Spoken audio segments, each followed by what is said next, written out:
Hello, and welcome to another episode of Creating Cultures That Outperform. Today, we're going to be covering the first episode in a series on how to lead from anywhere. I'm Frank Wander, CEO and founder of People Productive. I'm here with my amazing co-host, Terry Mays, and we're going to take you through a whole series on the things you should be doing as a leader, regardless of where your people are situated. They're remote, they're in the office next to you, and we'll get into how to think about this. How do you really approach this in a way that you can think of it as a set of strategy and set of tactics? And once you understand it, you'll really know if you're doing it well or not right away, because you can think through what it is. And why don't we get into this first thing? So this is very important. Humans have needs. As Yes. long as you realize that your folks are humans first, workers second, now you're on your way already to understanding what you need to do. Because humans have needs, they have a broad set of needs that enable, motivate, and unlock the performance when those needs are satisfied. So you're going to create a sense of belonging for them.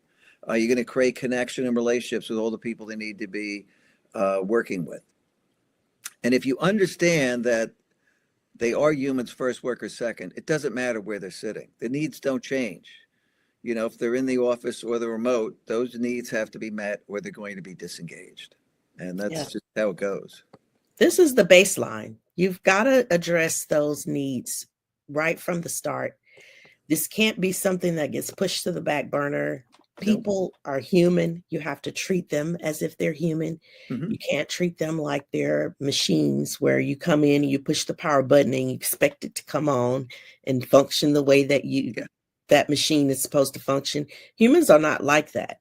And so the more you embrace that and lean into it, this idea that you leave your personal life at home and you come to work and you focus on work, and then you leave your work life at work and go home and you focus on your personal life. Humans are not capable of doing that. No. So, as much as we like to think that we are good at it, we're really not, because the human is carrying all those experiences and emotions everywhere. So whether you're at work or at home, no matter what's going on, if you're dealing with something, you're dealing with it wherever you are. And so we try our best to manage our emotions. But as a leader, you need to realize that people are human and They're that they wired a are certain way. they're going to have those emotions. They're going to be thinking about, the kid that was sick last night. And, if you're up all night with a sick kid, that's coughing and, or, throwing up or whatever the case might be, as a parent, you're going to be thinking about that at work. You're not just going to be at work and forget that the child was sick or had a fever or whatever the case was. You're going to be thinking about that. If you've got a ailing parent, an aging parent, or if you yourself have a health issue, if you've Mm-hmm. got any type things going on, you have to address those needs in the workplace and remember that people are human, and you can't expect them to just turn that off when they come to work. Well, and you've got to make sure they're deeply rooted in your organization. And so Right, there's a whole set of belonging needs that have to be met. There's relationship needs. Um, they can't leave their personal life at the door, no question about right, it. And so right. you've got to think about this broadly. We're going to give you the framework of how to go through this week by week so you can really approach this in a strategic and tactical way. Yeah, there's a Uh, whole ecosystem that has to be developed at work in mhm, order for humans to thrive.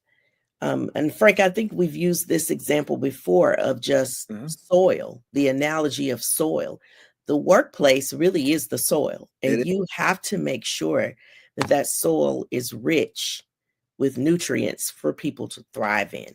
Because if that soil is not rich, then the people will not thrive. That's just the bottom line.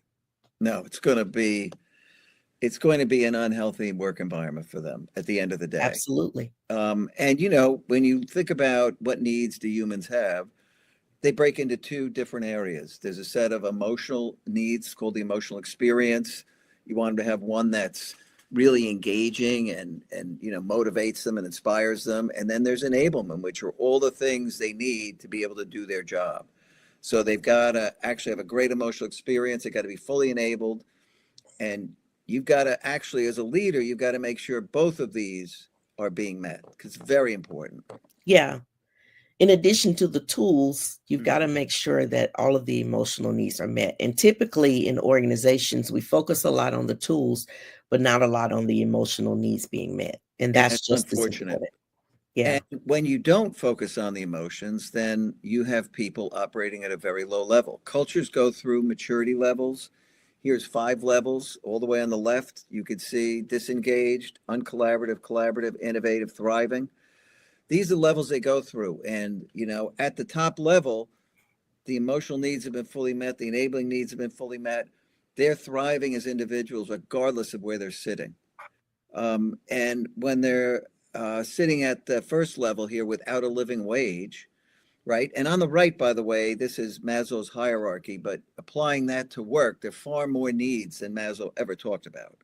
And so, as a framework, it's valid to hang this off of. But we'll go through the full set of emotional and enabling needs that have to be met that allow you to move your organization up through these levels, your team, organization, whoever you're leading. And this is how it really works in practice. And you can see the energy on the right. You know, Organizations at the top level are very high energy, positive, upbeat, great mood. Down at the low level, it's very, very negative, low energy. And so you own creating that energetic experience. Yeah. Leaders carry the culture. Yeah. So if you're disengaged, then the people are going to be disengaged. So you have to start there and make sure that you're moving up this ladder as well. But as the individuals in the organization are thriving, the organization begins to thrive. So, we can't just leave it up to other people. As a leader, you have to set the tone. So if you're not thriving, your people are probably not going to be thriving either. That's guaranteed. Yeah. They're Yeah. going to pick up your vibe They're totally. going to absolutely pick up your vibe. They're going to pick up that energy that you bring to the organization. Yep. And if you're faking it, if you are just, out for yourself, if you have your own agendas, then that's going to impede the progress of the people that are working with you, that are trying to move through these levels of belonging and connection. So you want people to feel like they belong in the organization. That's like a key cornerstone. But they'll never feel like they belong if they don't have personal safety, if they don't have their basic needs met. They've got to be making a decent salary. They've got to be able to provide for their own basic needs, and they have to feel secure in the organization. You have to know that people are there, that your leader has your back. These things must be present, or they will never feel like they belong or are a part of the organization. And without that, you can never get to innovation, because you cannot think creatively when you're in this mode where you're just trying to survive. Mhm. You're just trying to, Yeah. get the basic things done. So you're not thinking innovatively. You're thinking, how can I just make it through the day? Right. I mean, that's fundamentally the problem with the workforce today. Engagement levels are amongst the lowest ever recorded globally. They're very, like 20% of the workforce is engaged. It's really, really bad.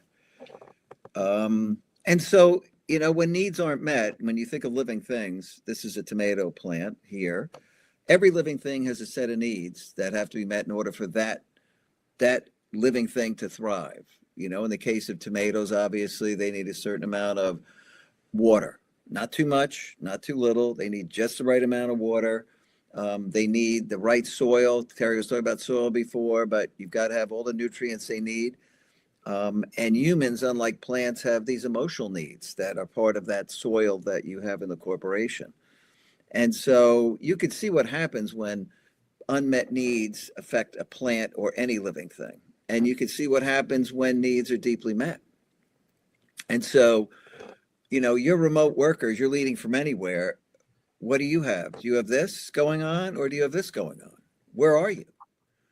And if you have this, you've got to start thinking about what kind of needs are not being met that I'm going to have to satisfy as a leader leading from anywhere. And you can satisfy every one of them. And you should be totally in tune with your people and understand where they are at any moment in time. Yeah. I think you make an excellent point here. Every living thing has a set of needs that need to be met, but my needs are not necessarily the same needs as Frank. So I can't just make a blanket statement or a blanket policy for everybody because every person has a different set of needs. And as a leader, you want to be in tune with your people to know what stage of life are they in, what kinds of things are they going through, and how can I best support them? Because this is all part of enablement. This is all making sure that they have all the tools that they need. We're removing every possible roadblock from their path so that they are able to focus completely and do the things that they need to do to make the organization thrive. Yep. But that happens only when they thrive first. That's just kind of the way it works. Mm-hmm. And so now we're going to go through this series with you. And the next episode, we're going to look at strategy, planning, organization, where work begins. But we're going to give you kind of a set of norms and rules that you can really embrace and follow. They're going to bring this to life for you. And so each episode, we're going to bring in these norms that'll give you kind of that cookbook so you know what you should do, what to be aware of, and why it really matters. And obviously, strategy matters. I think we all know that, but people do a very poor job at strategy and individual accountabilities, all these things, generally pretty poorly done in many places. Yes. Some places do it great, gotta say, but many don't. So listen, we have another episode every Wednesday, 3 o'clock Eastern time. Hope you're enjoying. This is going to be a great series because we're going to really unlock this for you. And once you get this, you can leave from anywhere. There's no doubt about it because it gives you a way to evaluate you as a leader. What are you doing? Are you doing the things you need to do to get this right? And so this is a great package and framework that you can really build your leadership style around because this is going to make all the difference for you. There's no doubt about it. But we're here every Wednesday at 3, and we're going to be moving on into the second episode of the series next Wednesday. Hope you could join us.